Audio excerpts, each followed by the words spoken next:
जैसे जैसे लोकसभा चुनाव नजदीक आता जा रहा है, वैसे वैसे सभी राजनीतिक दल के नेता अपनी जाति के लोगों को गोलबंद करने में जुट गए हैं। बता दें कि आज नालंदा जिले के बिहार शरीफ स्थित दीपनगर में कुशवाहा महासम्मेलन सह अभिनंदन समारोह आयोजित किया गया, जहां बिहार के डिप्टी सीएम सम्राट चौधरी और भाजपा विधायक डॉक्टर सुनील कुमार ने भाग लिया। इस दौरान महाभोज का भी आयोजन किया गया। डिप्टी सीएम सम्राट चौधरी ने कहा कि आरक्षण की बात करने वाले खुद के ही परिवार को आरक्षण देने का काम करते हैं। इतना ही नहीं, महिला आरक्षण में राबड़ी देवी को भी आरक्षण देने का काम किया है। उन्होंने यह भी कहा कि बिहार में अब विकास की गंगा बहेगी। सुनिए। कुशवाहा समाज हो, जगदेववादी हो, सम्राट अशोक के वंशज हो, गौतम बुद्ध के वंशज हो, प्रभु श्री राम के वंशज हो, अब बिहार को समृद्ध बनाने के लिए आप आगे आओ। लंबे समय से आप लोगों ने सबको सत्ता दिया और सभी नौजवानों को मैं फिर कहता हूं कि देखिए 1990 से लेकर 2005 तक एक यहाँ मुख्यमंत्री हुए जिन्होंने किसी को रोजगार नहीं दिया, नौकरी नहीं दिया। और आज 2005 के बाद से जब सरकार बनी तो 3,68,000 शिक्षकों की बहाली की गई। और जब 2020 में, क्योंकि हमारा कमिटमेंट था कि नीतीश कुमार जी के नेतृत्व में हम बिहार में सरकार बनाएंगे और हम लोगों ने बनाया भी, और आगे भी हमारे जितने नौजवान साथी हैं हम जरूर आग्रह करेंगे कि अभी फिर से 1.5 लाख लोगों का वैकेंसी निकलने वाला है। सब फॉर्म भरिए और सरकारी नौकरी पाने का काम कीजिए, क्योंकि नौकरी करना है साथियों, बिहार के भविष्य के लिए खड़ा करना है। और लोग कहते हैं ना कि आरक्षण आरक्षण आरक्षण, 1990 से 2005 तक पूछिएगा, आरजेडी वाले लोग आएंगे आपके गांव में, पूछेंगे आरक्षण हमने बढ़ाया। उनसे पूछिएगा, उनकी माता जी, उनके पिताजी बिहार के मुख्यमंत्री थे, एक व्यक्ति को आरक्षण नहीं दिया। किसको आरक्षण दिया? परिवार को। देखिए 2001 का चुनाव याद कीजिए, मुखिया जिला परिषद का, ना दलित को मिला, ना पिछड़ा को नहीं मिला, ना ओबीसी को मिला। किसको आरक्षण मिला? लालू जी सत्ता से जाने लगे तो कहा ही मेरी अनपढ़ बीवी है, इनको बिहार का मुख्यमंत्री बना दो, इनको आरक्षण दे दिया। फिर कहा मेरा ये बेटा क्रिकेट खेलता है, पढ़ने वढ़ने से कोई मतलब नहीं है, इसको बिहार का उप मुख्यमंत्री बना दो। दूसरा आरक्षण उसको दिया। और तीसरा आरक्षण किसको दिया? कहा मेरा बेटा है, इसको कोई मतलब नहीं है गौ दुनिया से, ये हरे कृष्ण हरे राम वाला है, इसको उठाकर मंत्री बना दिया। और जब भाजपा के सांसद रामकृपाल यादव ने लालू प्रसाद की बेटी को लोकसभा में हरा दिया तो लालू जी ने कहा कि अब हमारी बेटी को भी राज्यसभा में भेज के सांसद बना दिया। यही कचरे के ढेर में डाल दिया। आज देश में 370 नहीं है, आज देश अखंड भारत है, एक भारत श्रेष्ठ भारत। हम इसी तरह टेंट में बैठे हैं और हमारे आराध्य, हम जिसके वंशज कहते हैं, हम लोग कहते हैं कि हम लोग लवकुश समाज से आते हैं। तो लवकुश समाज जब तक सियावर रामचंद्र जी नहीं आएंगे तब तक होगा क्या? बोलिए सियावर रामचंद्र की जय। तो मैया सीता और भगवान राम को भव्य राम मंदिर में स्थापित, ये भी जब चुनाव होते थे तो लोग कहते थे टेंट में इंतजार कर रहे हैं प्रभु श्री राम। भाजपा वाले वोट मांगने आए हैं, राम मंदिर वही बनाएंगे, तारीख नहीं बताएंगे। यशस्वी प्रधानमंत्री जी ने देश के 4 करोड़ गरीबों को पक्का मकान दिया तो प्रभु श्री राम कह रहे थे मेरा घर कब बनेगा? तो श्री राम के लिए भी भव्य राम मंदिर अयोध्या में बनकर तैयार हो गया। साथियों, हम आग्रह करेंगे आप लोगों से, सभी लोग यहाँ से चलकर भव्य राम मंदिर का दर्शन करे और पूजा करने का काम करे। हम डॉक्टर सुनील जी से और कई इंपॉर्टेंट साथियों को कहेंगे, जो हमारे समाज के लोग, जो लोग प्रभु श्री राम का दर्शन करना चाहते हैं, उसके लिए जरूर व्यवस्था करें और आप लोग भी चलकर भव्य राम मंदिर देखें।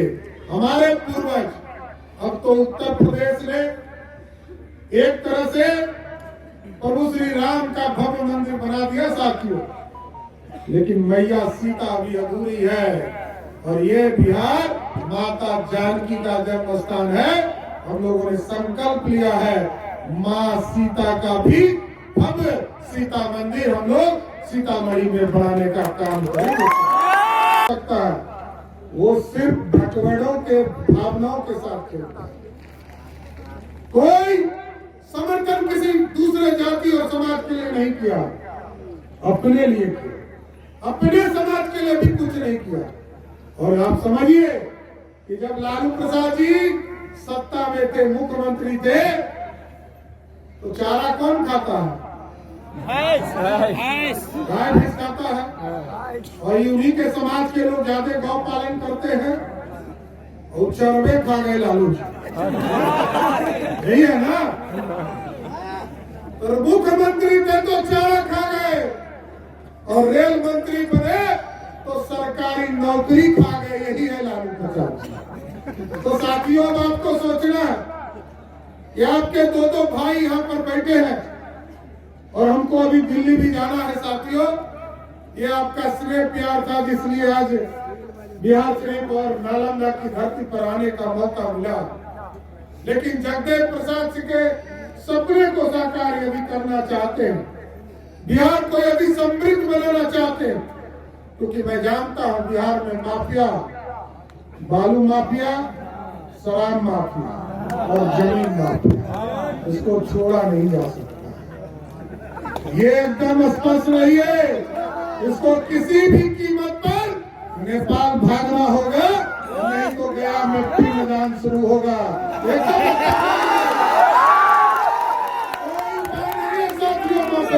बुलडोजर बाबा जिंदाबाद। माफिया किसी भी जाति धर्म के हो, क्योंकि हमारे जात में तो माफिया होता ही नहीं, तो इतना सीधा है, फोटो दे देगा, बतेगो नहीं करेगा काम। लेकिन साथियों, बताना है ताकत होती है, क्योंकि हम तो वोट देते हैं तब भी कहते भी नहीं है कि वोट दे रहे हैं। हम ऐसे समाज से लोग आते हैं, हम तो आपसे यही आग्रह करेंगे, अरे गारंटर खोजो। चुनाव में जब वोट डालते हैं तो डॉक्टर सुनील जी को बुलाते हैं, नहीं ना बुलाते हैं? यही बुलाइए। देखिए, जिन लोगों ने अपना गारंटर तय कर लिया, वो टॉप क्लास के सत्ता तक पहुंचने में उसको धरती पर कोई नहीं रोक सकता। तो क्योंकि मैं भी जगदेव प्रसाद के खून से आता हूं साथ, और आप भी जगदेव प्रसाद के खून से। एक ने शहादत किया था, दूसरे ने आंदोलन किया, और ये तीसरा भाई बेटा आपका बेटा है जो सत्ता तक आपको पहुंचाने का काम करे। कोई सोचना नहीं है, लेकिन राजनीति तो आपके हाथों में तय है। आज आप घर में खाना खाते हैं, दूसरा लोग दूध में पानी मिला देता है, बेच देता है, और आप जो है खाना वाला बैगन काट के खा लेते हैं, अच्छा वाला बेच देते हैं। हो जाती है कि मंच पर बैठा हुआ व्यक्ति तय करेगा कि हम कहाँ जाएंगे। हम तो सिर्फ एक ही चीज कहेंगे, हमको यदि नेता मानते हैं, डॉक्टर सुनील को नेता मानते हैं, तो अन्ना प्यार की। आप जब खेत में कीटनाशक दवाई डालते हैं तो हम पूछने जाते हैं कि कितना दवाई डाले, कितना पानी डाले। तो राजनीति में हम लोग को तय करने दीजिए, किससे दोस्ती कर रहे हैं, किससे दुश्मनी कर रहे हैं। ये दोस्ती हमको तय करनी है, क्योंकि सत्ता तक आपको ले जाना है। और एक बार यदि गाड़ी खुल गई साथियों, तो 20 साल तक इंतजार भी करना पड़ेगा। यदि लोकतंत्र में चाहते हैं बिहार को स्थापित करना है, सुंदर बिहार बनाना है। देखिए, सुंदर बिहार बनाने के लिए आपके ताकत की जरूरत है। और देश के यशस्वी प्रधानमंत्री जी के कामों की चर्चा हमारे भाई आदरणीय डॉक्टर सुनील जी ने आपके बीच में किया। हम साथियों जिस पार्टी में हम हैं, हम और डॉक्टर सुनील साहब, अब सोचिए, मेरे को पार्टी ने विरोधी दल का नेता भी बनाया, पार्टी का अध्यक्ष भी बनाया, और आज पार्टी का सबसे बड़ा नेता भी सम्राट चौधरी को बनाया। आज यदि उप मुख्यमंत्री मैं हूं, तो देश के यशस्वी प्रधानमंत्री नरेंद्र मोदी जी के सहयोग से हूं साथियों, इसलिए ये दिन भी याद रखना है। और आज सिर्फ सम्राट चौधरी बिहार में उप मुख्यमंत्री नहीं है। आप सोचिए, उत्तर प्रदेश में केशव मौर्य जी है, राजस्थान में दिया सिंह कुशवाहा मौर्य जो वहां की उप मुख्यमंत्री है। कल तक तो कोई राजा या उपराजा भी हमको नहीं माना। आज भाजपा ने 3 स्टेट में हमारे लोगों को उपराजा बना दिया। ये यदि बिहार पर राज करना है, देश पर राज करना है, तो आपको बदलना पड़ेगा। घर से सिर्फ आंदोलन नहीं खड़े हो सकते। साल में एक बार जगदेव जयंती मनाने से काम नहीं चलेगा। सत्ता का संघर्ष करना पड़ेगा। एक एक दिन घर से निकलना पड़ेगा और राजनीतिक क्षेत्र में भी काम करना पड़ेगा। आप जब घर से निकलते हो तो घर में खाना तो जरूर खाए, लेकिन चाय मत पियो। आप घर से बाहर निकलिए और राजगीर चौक जाइए, बिहार शरीफ जाइए, ये जो खाजा मिलता है सिलाओ जाइए और वहां बैठ कर कहिए, इस बार जिसको ये समाज वोट देगा वही बिहार के मुख्यमंत्री के पद पर देगा। महान हस्ती का आप जयंती मनाने का काम कर रहे हैं। मैं सर्वप्रथम डॉक्टर सुनील जी को, राजेश जी को विशेष तौर पर धन्यवाद देता हूं कि कल ये कार्यक्रम होना था और जब हम लोगों की सहमति हुई कि अगले दिन इसको करना है, तो मैं सर्वप्रथम डॉक्टर सुनील जी और राजेश जी को बहुत बहुत साधुवाद देता हूं कि जिस जगदेव प्रसाद जी ने नारा दिया था 100 में 90 शोषित है, 90 भाग हमारा, 10 का शासन नहीं चलेगा। और आप सोचिए, आज से 50 साल पहले हम कितने पीछे होंगे कि जगदेव प्रसाद जी ने नारा दिया। वो सिर्फ हमारे लिए नहीं था, हमारे लिए नहीं था, 90% लोगों के लिए था। और बिहार में जिस तरह की अराजकता रही होगी, ठीक कहा, कांग्रेस पार्टी ने जिस तरह हत्या करवाया, कांग्रेस पार्टी जो हुकूमत में थी उसने गोली मरवाने का काम किया। एक एक बात को याद रखना है साथियों। और आज भी मैं तो बड़ा स्पष्ट तौर पर कहता हूं, 75 वर्ष हो गए आजादी के। जगदेव प्रसाद जी के खून को, शहादत को भी 50 वर्ष से अधिक हो गए, लेकिन आज भी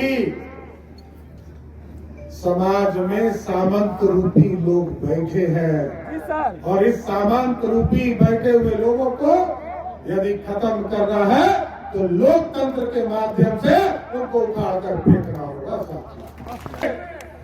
मैं यहाँ बिहार में और मध्य आपको हरियाणा में 2 प्रदेश में हम लोग अध्यक्ष हैं साथियों, लेकिन अब हमारी बारी है।